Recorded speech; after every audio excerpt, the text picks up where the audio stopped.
me? The stream is now fine. Of course it is, because the demon game has left. Okay, great. So, Hold on, wait. I have something. That was not epic. No, it was not. That was not epic. Okay, so these things happen. I'm tempted. There you are. We're not poggers. Yes, it was not very poggers bad. at all. It was very bad.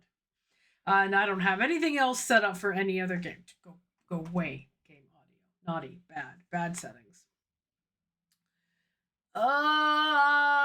You could play The Sims. No. I don't have The Sims installed. I don't want to play The Sims.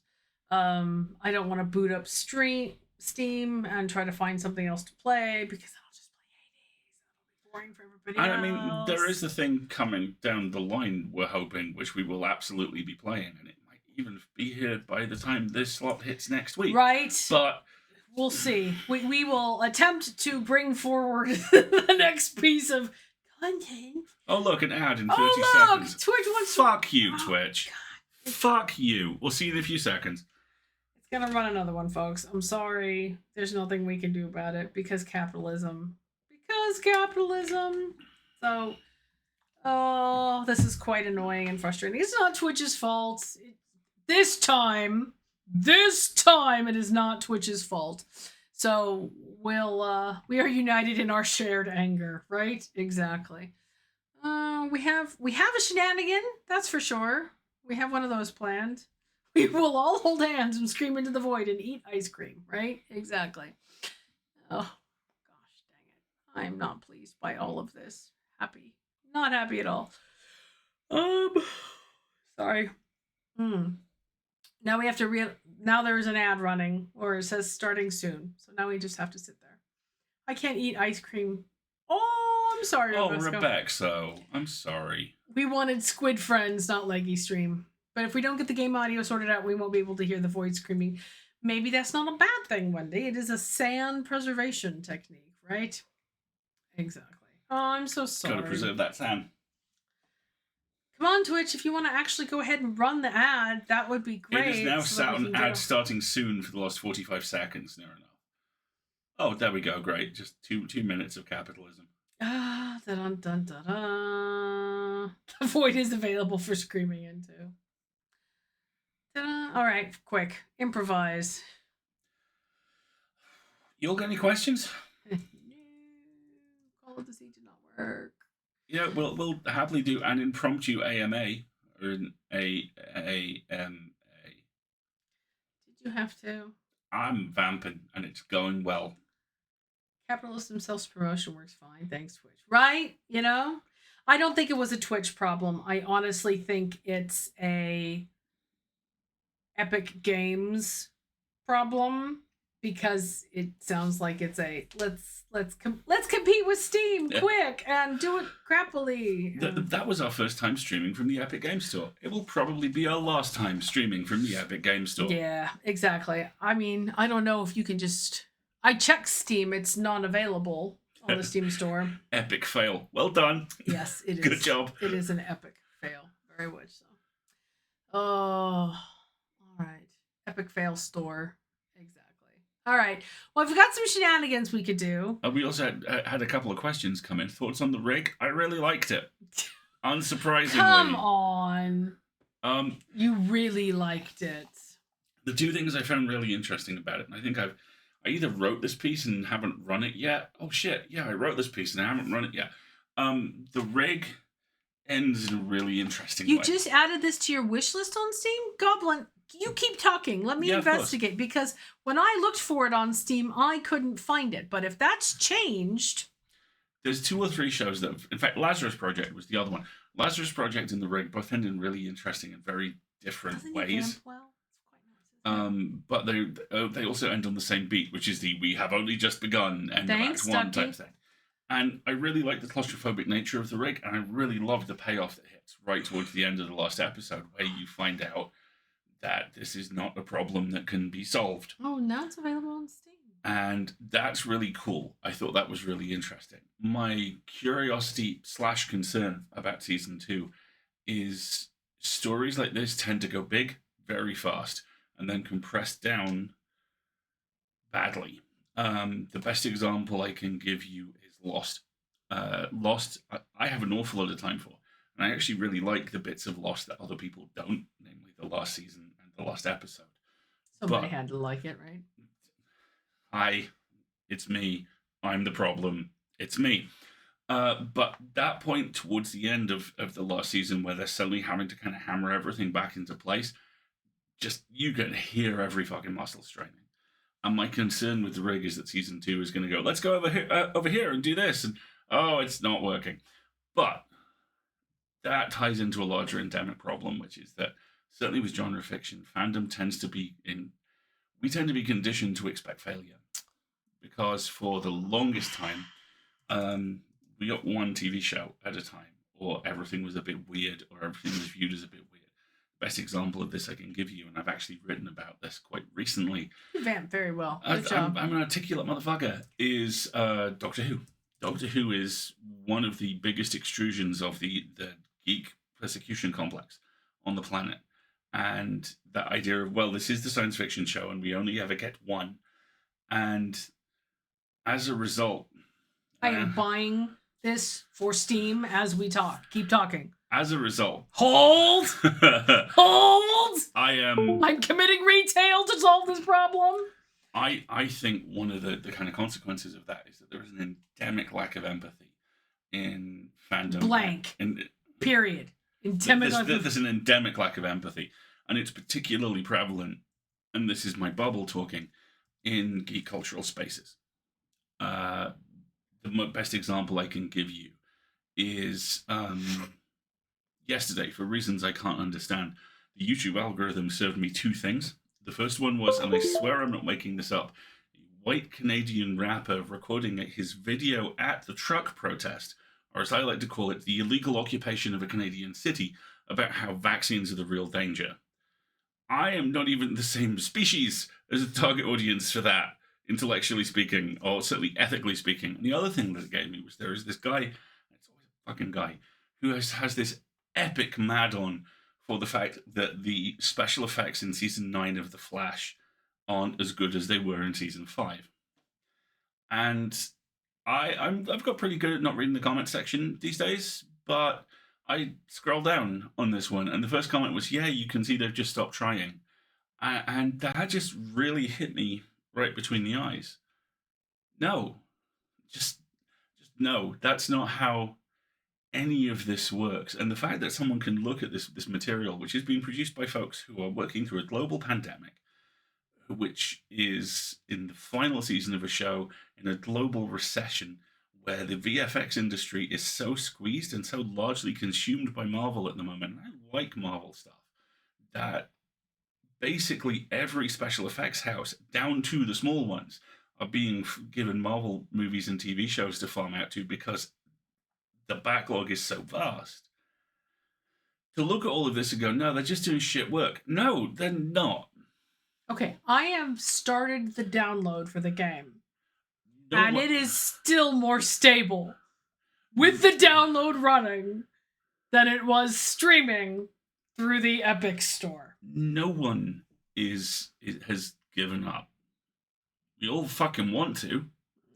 All the time, it sometimes feels.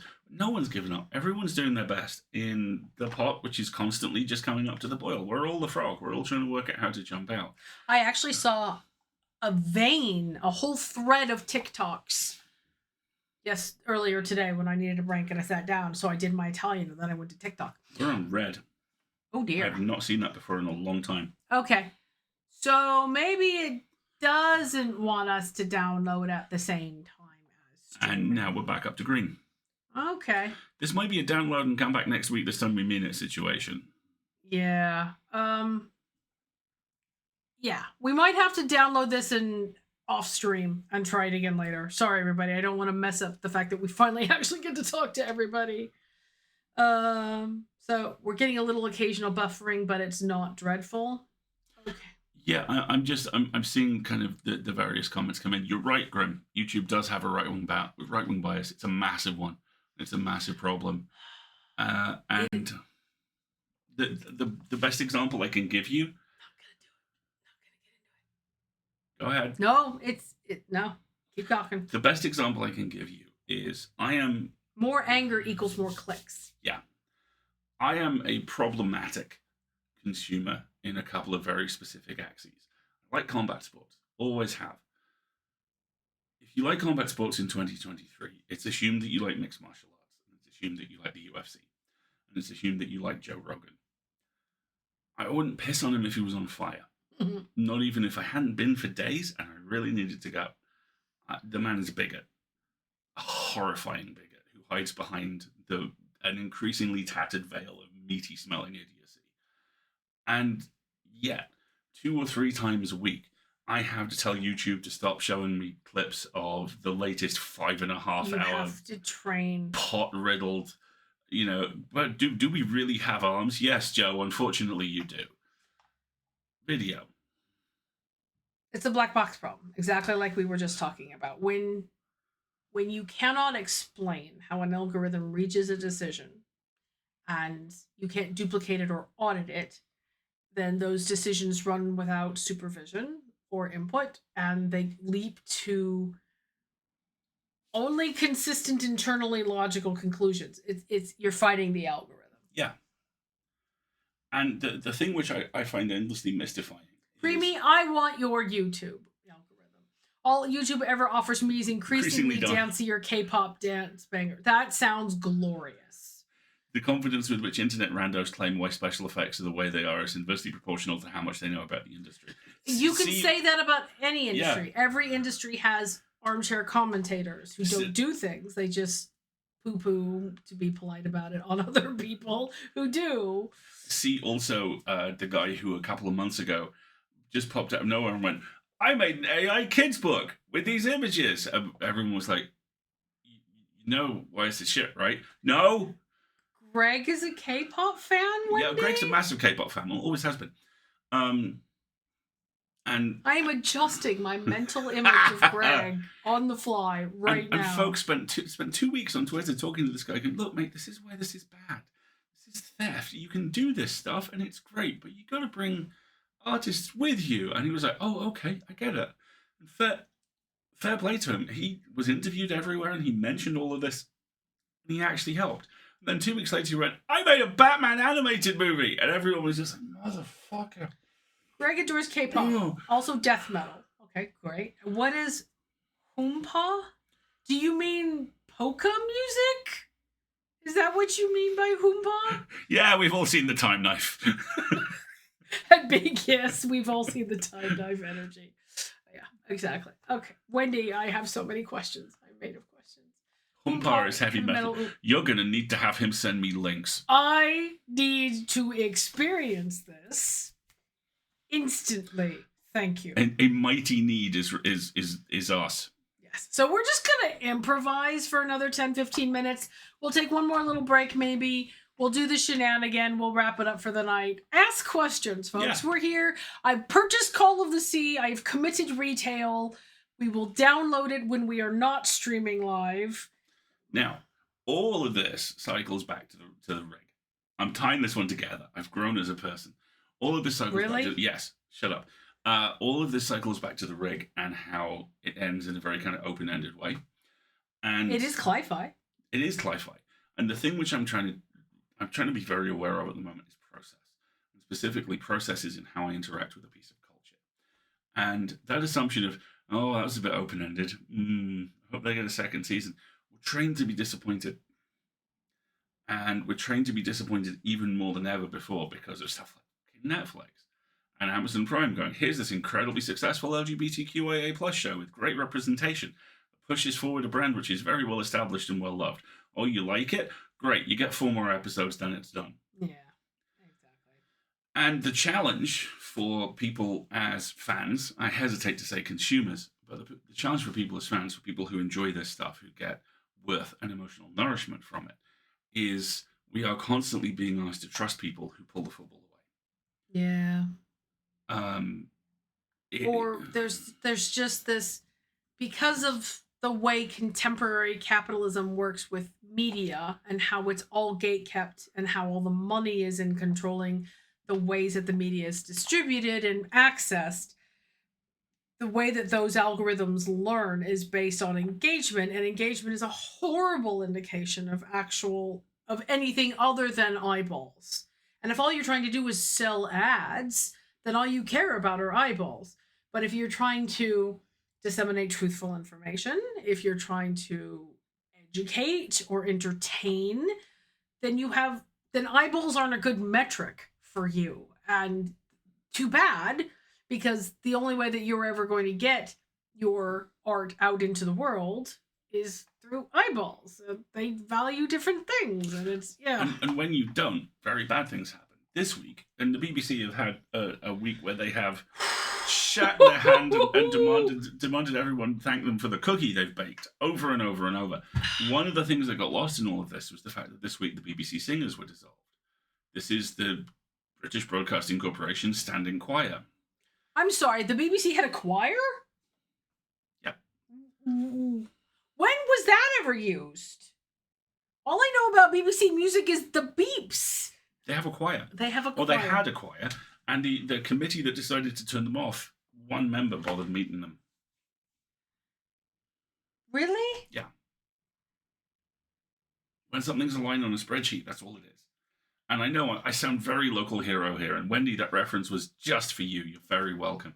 But when you bother to interact with this stuff on a business level, you see its worth. And when you bother to interact with this stuff on a personal level, you gain its worth. Yeah. And there is a tremendous requirement of courage to interact with any of this stuff at the moment.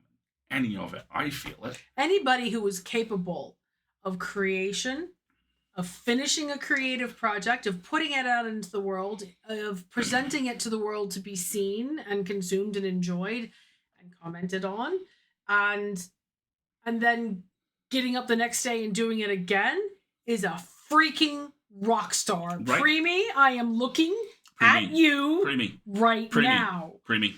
Because that is the hardest thing you can do in the face of an entire society that is designed to make you feel like a cog or a spreadsheet line item or a credit card statement.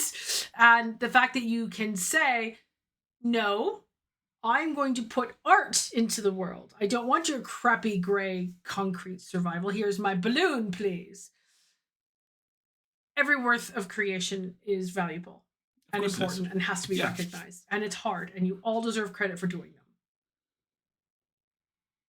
Because they're hard and it sucks. It wasn't, it's directed at, I'm not making art either. I'm just having anxiety deluxe. Yes, you are. Yes, you are. You have made art. You are making more art. You are engaging with the people who are consuming the art that you put out into the world. I see you do it on Twitter every single day. Mm-hmm. You're doing a good job. It's hard. That is a good thing that you are doing. I forget where I said this, but every now and again I come up with something which just kind of works. And one of the things I came out with recently that I did. You can't change the way you do hearts on me. Okay, good. Yeah, okay, fine. You build the armor you need. You build the tools you need to make your way through life from the culture you interact with. Wendy, that's perfect. Preemie has anxiety. That makes it everyone's problem. Yes, precisely. Yes. We shall all grouply. Okay. Stand back. That's your I'm an fault. English graduate. We shall all collectively have anxiety together at each other. We shall all scream into the void, and the void shall scream back, and then we will all feel better and go get ice cream. About, I think maybe 5-6 years ago, Matt Wallace described something like, something had happened, and he yelled, "Vengeance!" And his wife stuck her head around the door and went, "Is it Friday already?" Is it Friday already? Yeah, exactly. And people lived long, fruitful lives across the fall of the Roman Empire. Right? Exactly. And that's where we are. Or maybe they do but they read different things and they take very different messages from them. And that is a fundamental truth of art, is that there is no one interpretation of it that is correct, and that what you take from a book and what I take from a book can be radically different things. For example, Gideon the Ninth, the whole series. I read the first book. There is nothing wrong with that book, but it is not for me. It isn't. I am not the audience of that book, and other people live and die and breathe by that book and that series, and that's amazing, valid and fair and good. But it is not for me, and that's valid too. And that's, I think, one of the hallmarks of skilled art is that it encourages that level of interpretation, that level of internalization, that personal view. It grabs you and says, I'm not going to give you everything. You have to bring some of yourself to this, and then we will make something collectively together. Right. Which means that it's always going to be discussed and disagreed with and agreed with, and thank God for fan fiction and Tumblr. And, you know, right. Fix It Fic is the whole genre. Transformative works. Waters my crops. Moisturizes me. It's the best. I can pull an example from the DVD shelves. I'm not going to because they're too far away. Okay. There was a thing that came in today. It's a TV show that ran for 16 episodes called Last Resort, about a nuclear submarine crew who shelter on a NATO listening post when they are asked to do an Armageddon and decide they would really rather not. It is hugely ambitious. A lot of it doesn't work, but it is held together by some incredible performances and some frequently great writing. And by the framework that we're taught to interact with TV drama, which is kind of my default frame at the moment, it's a failure. It ran for 16 episodes. It was cancelled. The thing is 10 years old, near enough now. I mean, this was the show Andre Braugher was on before he was on Brooklyn Nine-Nine. Brooklyn Nine-Nine ran for 9 years, and there was a 2-year gap in the middle. So, would not say such things if I were you. But my point about all of this is, if you listen to what often seems to be the collective zeitgeist, it becomes, no, don't bother with that. It's shit. Nothing is shit. Fuck them. There's plenty of stuff that's not good. I say this with my whole entire 52-inch chest. Fuck them. If there is a piece of art that you gain worth from... Oh, my bad knee's great, thank you, Wendy. I've got my wrap on. It's feeling really good today. If there's a piece of art you gain worth from, it's worthy. Yeah. And so are you. It's also why I never care about the fact that I only have so much time in the day and I can't read everything when it comes out. And if a thing that is super popularly important comes out and I don't read it until 6 years later, but I love it just as much, I don't love it any less because it's 6 years from the date it was released. Shut up. It's also one of the reasons I come in very useful, because you're like, is this good? And I'm like, yeah. And you're like, is this good for you? Or is this good? Yes. And I'm like, this is a me one. Okay. Okay. Yes, exactly. But that's just how it goes, you know? Art's messy. Life's messy. Not just art. Being someone who interacts with art anyway or is creates messy. it. Yes. Or creates it is messy. It sucks. Absolutely fucking sucks. And there's always a different challenge. And that challenge changes. And which made the point about, you interact with art differently. You do. Yeah. When I was 10, Blade Runner made me fall asleep. When I was 18, Blade Runner was a film I wanted to live inside. Mm-hmm. When I was 35, Blade Runner was a film that I kind of put in the same bucket as my Sisters of Mercy albums. Kind of, this used to be very important to me, and I'm still fond of it. And each one of those views are very valid. Yeah, see, I kind of have that whole, do I want to reread the beloved books of my childhood and bring my current eyes to them? Or do I want to just have that little nugget of, well, when this was important to me then, and therefore it will always be important to the me of then, and I don't have to challenge that. That, I actually have an unalloyed extreme... She says, with all 10 volumes of Zelazny's Amber sitting on the desk behind her that she's trying to decide she wants to reread. I actually have an unalloyed positive experience that speaks directly to that. One of the first books I have of conscious memory of reading is The Wind in the Willows by Kenneth Grahame. I love Winnie's quote lovely. Here. Absolutely lovely. I gotta read Wendy's quote here. Greg and I have something we say when we're deciding what to see at the cinema. That seems a bit worthy. Let's find something with explosions. There it is. Yes. Sometimes stories are rather worthy. They're art. They are very important. I saw Adam Driver punch a dinosaur in the face at the cinema last week. It was fucking great. He texted me. He was so excited.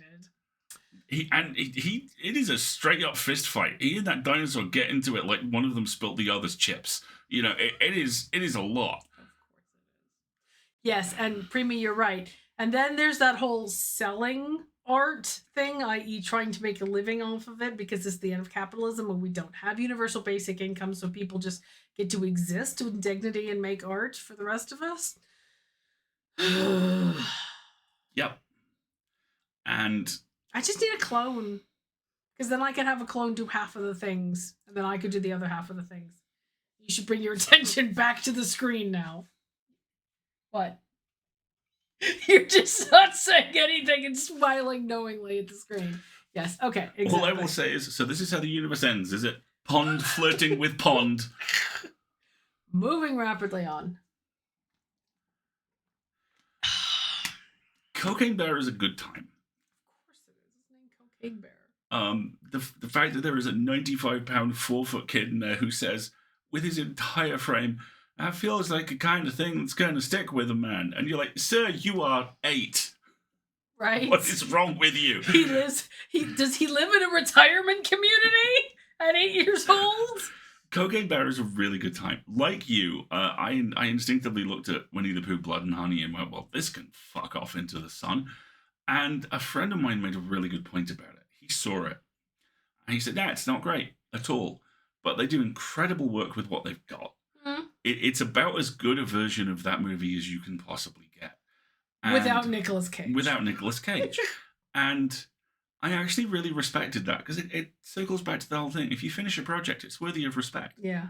I don't like it. I don't like that we're going to have to sit through 2 to 3 years of, Wind in the Willows, the orgy edition, and, Ricky Tikki Tavi kills Gandhi or whatever. Young minds, fresh ideas. Young minds, fresh ideas. And then, they grow past that and turn in work that isn't shit. There is only so unhinged you can get if you're not Nicolas Cage. Yes. Exactly. Did we have a question that we were answering? Or yeah, are we amazingly, just this all spun off from what did you think of the first season of The Rig? And I quite liked it. You were like, is that it? And I was like, oh, okay. Okay. Right? Like, it's another good analogy for that is when they did this rebooted Muppet series. And I'm like, no. Or the one that was edgy and adult, and 2 episodes in, everyone involved seemed to have gone, this was not wise. This was not wise. They're just because you can doesn't mean you should, etc. etc. Have you seen Lock, Wind and Code? Yes. Loved it.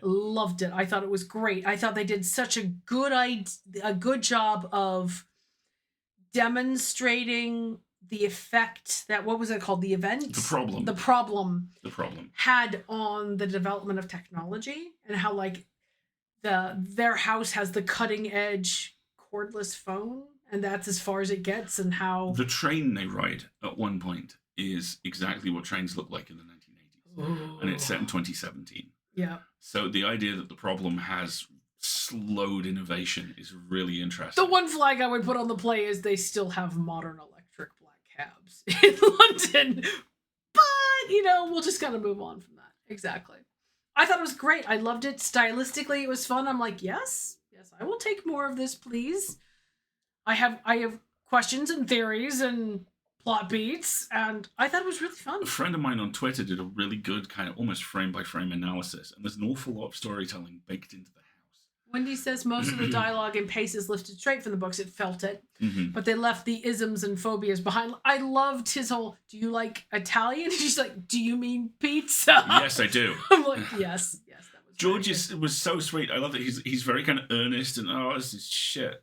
Wendy, if you've read the books, can I ask you a question? Because there was a costuming piece throughout the show that I'm like, I don't understand this. And that is, lots of people were wearing lavender in like pens or on the hats or like on coats and stuff. And is that a like symbol of the group that fights the ghosts type thing, or lavender repels ghosts? Okay, that's really cool. That's important gardening tip. All right, cool, good to know. But like, I don't know what her name is. The famous lady that they ran into at the funeral, and then she ran into at the ball afterwards, had this gorgeous like filigree sterling silver boutonniere vase pin thing with the lavender, and I'm like, I want that. I want that. That is very cool. But yeah, lavender gets used a lot. You were talking about the house. Sorry. Yeah, there's a bunch of really interesting storytelling baked into the house. There are swords in every room, usually more than one. There are books everywhere. Well, yes, of course. Every surface Because has you books don't on have it the- and under it. Because you don't have the internet. Because you don't have the Doing internet. the research becomes a huge, gigantic, important job. It's roll your library use, God damn it. And at the point where they skip from doing the first book to the second book, I'm pretty certain this is the first time we see Lucy's room. It's gone from she has a bed with her suitcase at the end of it to she's got laundry up, she's set up a little desk, right? Her wardrobe's full, and she's got photos on the walls. You see the passage of time through set dressing, yes. which is really smart, and I'm looking forward to more. Yes. But yeah, we really enjoyed that. I really respected. We have the soundtrack. The song Yes. got stuck in our head for a while. I really respected here are the crappy northern ghost hunting franchises, and here is this small escaped Tory and his and his generational wealth and his two friends, right? Just such strong. Oh, a girl. I haven't got a girl who is a friend yet. Yes, come in. Jolly good. Put that Tory back. You don't know where he's at, right? He's a larval form. Maybe you can redirect him. I forget who it was, but someone said very clearly Lockwood is from a Tory party. Oh, family. And also, he is so auditioning for Doctor Who. Good Lord. Good grief, is that kid auditioning to be a doctor? Like, now. You can see it. We have not played Unpacking, but I'm aware of one of the things that you're talking about. And yeah, that feels like... Is Unpacking the game where you are literally unpacking in your new house and you deal with memories and there's an overlapping story? Yeah, it seems like you have a teddy bear that gets more battered over time. And there's a storytelling beat where whether or not your diploma is on the wall or not tells you a lot about how happy you are. Interesting. It's really lovely. Okay. I'm going to write that one down. Oh, where's my little notepad? But yet, someone was talking about how Lockwood is clearly a larval Tory who was probably exposed to communism via the works of Karl Marx at a crucial age and has escaped. Right. And I kind of like that. The other game I really want to play is Pentiment. And I know Anil's playing it right now. He's just about done with it, if I remember correctly. I think we might go on to Pentiment after Pentiment sounds really after fun. Call of the Sea. Well, no, we have another thing that we are hoping which we can't talk about, but we really want to have come through. Have it come through. Yes. That would be nice. Lockwood is Cameron Chapman's only IMDb credit. What a debut! Oh, that's his debut. Holy shit! Nice. He's gonna be Doctor Who. The coat, the floppy hair, the ability to talk too quickly. Right. Exactly. That story beat is my favorite because it enforces exactly what you need to know about this stage of the game. Yeah. Oh, with the diploma? With the diploma. Yeah. That's such a smart beat. I'm looking forward to that, I think. I'll look that one up too. Shall we do some shenanigans? And then, why not? And then we'll let Wendy go to bed on time? That sounds good to me. I'm just going to leave stream open so that I remember to download things later on. Can you move the mic a little closer to Alistair? There we go. Yeah. The voice activation drops in when his tone dips at the end of phrases. That's interesting. That kind of speaks to... I should turn that... I'm sorry, that was very mean. That was wrong. That speaks to a thing I've been considering for a little while. We have a couple of friends who are voice coaches. And 11. So I appear to have... I appear to have got this far based purely on sounding a bit like Radio 4. So as... Workshop time! As the job starts to hopefully bring in, the monies... Sure. I'm half seriously considering getting some voice training. I'm fairly certain my breathing pattern's screwed for audiobooks, or rather could be improved. And I think that type of thing, kind of being aware of my path through a sentence and how to stop it, might come in really useful. The person I would be most likely to get this training from, by the way, is my friend Griff. Our friend Griff, who I once asked, I said, I'm having a bit of an existential crisis. I'm not sure whether I have range or I just have volume. And Griff looked me dead in the eyes and went, "Dude, we're all there sooner or later. It's not just you." All right, let's do shenanigans. Shenanigans. All right. Tonight shenanigans. Content warnings. Pollution. Oh, okay. Oh, that's new. So that's good. Shall we alternate this again? Yes. All right, I will start, and then you do the first two paragraphs. Least appropriate crowd-funded product to have fishing minigame as a stretch goal. A fishing simulator. Like, I'm imagining a game that is packaged as a fishing game where your character rents a cabin by a lake for a summer and your goal is to catch as many fish as possible. The presentation is all about a pastoral, relaxing fishing experience. Lake, that was the other one we were looking Lake is the other game I want to play, where you like have to tag in to deliver the mail for your dad because he's in the hospital. You play a 1990s Hallmark movie. It's brilliant. Yeah, I'm desperate to play that right now. Keep going. But there's a series of things getting in the way of your fishing. A lake house is being occupied by a band working on their next album. Their loud music scares away the fish once they wake up, greatly limiting the hours in which you can fish. To solve this problem, you need to visit their house and do an elaborate visual novel to either resolve their creative differences or have the band break up so they leave, thus increasing the window of time each day that you can fish. Oh, great. You've become Old Man Jenkins from the Scooby-Doo episodes. Yes. The lake is polluted by a nearby factory. The eccentric billionaire who owns it is obsessed with a collectible card game and will shut down the factory to host tournaments. By increasing your standing within the game's community, you increase the frequency of local tournaments held, thus also increasing the frequency of factory shutdowns, until finally you are able to defeat the billionaire himself in order to get him to shut down the factory for good, thus increasing the quantity of fish in the lake. And destroying the local economy. Right. What about economy? Fucking Jimmy. The lakeshore is so full of garbage that your character can only stand to be there for a short time due to the smell. The local bar owner is trying to organize a cleanup effort through a concert series, but nobody wants to play. Play this rhythm game to attract people to the concert and organize the cleanup, thus increasing how long you can fish for. So it turns out your rod and baits suck. There's a fishing supply store that can sell you better gear, but you don't have enough money. Fortunately, you can get a part-time job doing basic maintenance at the ski resort that is haunted in the summer. Play through a survival horror scenario to earn money to buy new fishing gear and then catch more fish. Unfortunately, your character doesn't actually know anything about catching fish, so you get minimal points for each fish you catch since all you can do is weigh the fish.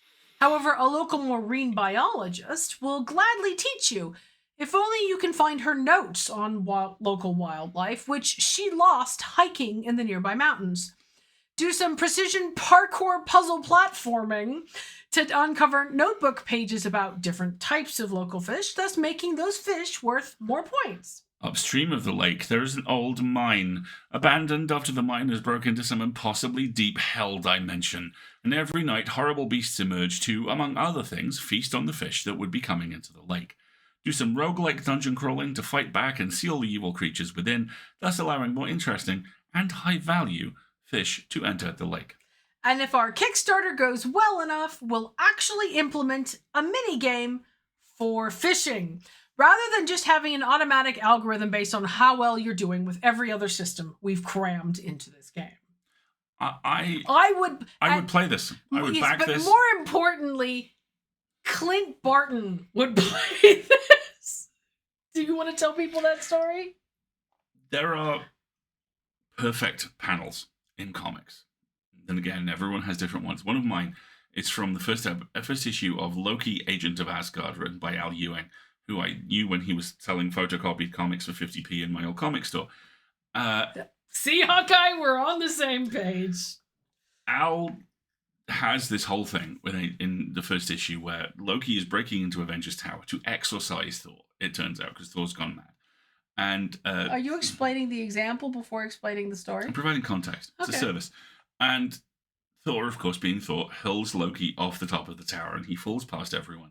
And there is a shot of Natasha and Clint in one of the rec rooms with Loki falling past outside going, hello. And Clint is kind of frantically pushing buttons on the controller and doing all of this, whilst Natasha is reading. And the speech dialogues are, starting with Natasha, tanks have arrived. I know. Clint, those are helicopters. I know. Clint, the infantry backups now arrived. I know. Clint, this is a bass fishing game. It just happened, okay? That would be what would happen to Clint Barton playing that game. Yes, exactly. The other perfect panel, of course, from that run is, here it is, your moment of Zen. Yes. I loved that. The same writer is also responsible for the panel of She-Hulk standing with a mech freshly balled in each fist in the middle of an impact crater, delivering to camera the line, "Okay, boys, let the mediation begin." Like, I have metaphorically found myself in that situation more than once. I think that's the same issue where someone describes the temporarily evil Spider-Man as, I don't know, Ayn Rand's a hell of a drug. Right? Exactly. Poor Clint. It always happens to him. I did love that the TV show got us the tape over his nose. Didn't we get at least one? Okay, I know this looks bad. Yes, in there as precisely. Which is exactly, yes.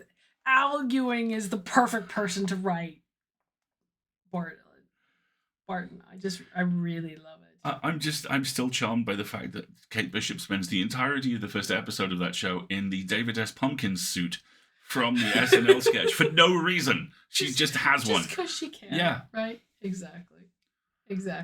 Friends don't let friends do Ayn Rand. No, absolutely.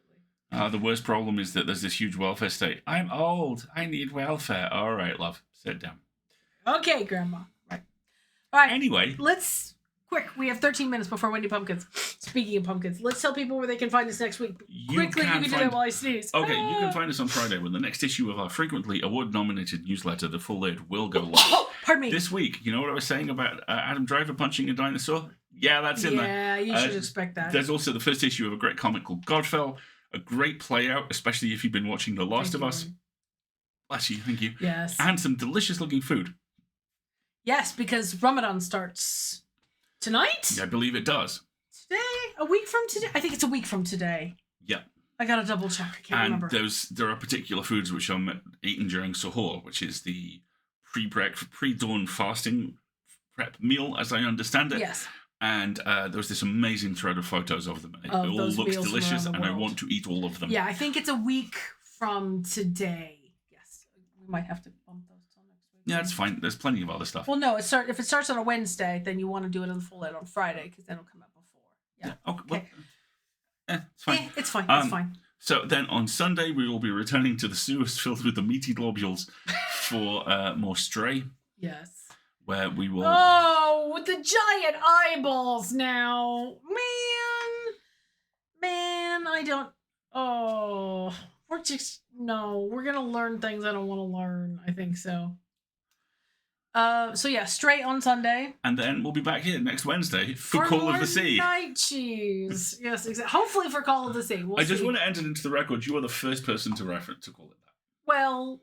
It was your idea. You have to accept responsibility. It's your meme. It's your fault. I have nothing to declare but my genius. My client pleads Mumbo number 5. Oh, there is one other thing I have to declare. Thank you so much for joining us. I've been Alistair. Look at him! Look at him trying to style it out. I adore you. Seriously, you're gonna cut me off like that? I thought I was going for a graceful segue. Yes, it was. I'm just used to filling more time. That's all right. You go back out and come back in. Okay. Hello, everyone. It's fine. I've been Marguerite. I've been Alistair. And this has been fun. We'll see you next time. Thank you for sticking with us. Thank you for your patience, everybody. What a total mess of an evening this was. Friends don't let friends use the Epic Store for streaming is, I think, how we're going to put it this way. Yes. Have a good rest of your time. It's evening for us. It is time for toast and bed. Indeed. Have a good one, everybody. See you next time, everybody. Bye.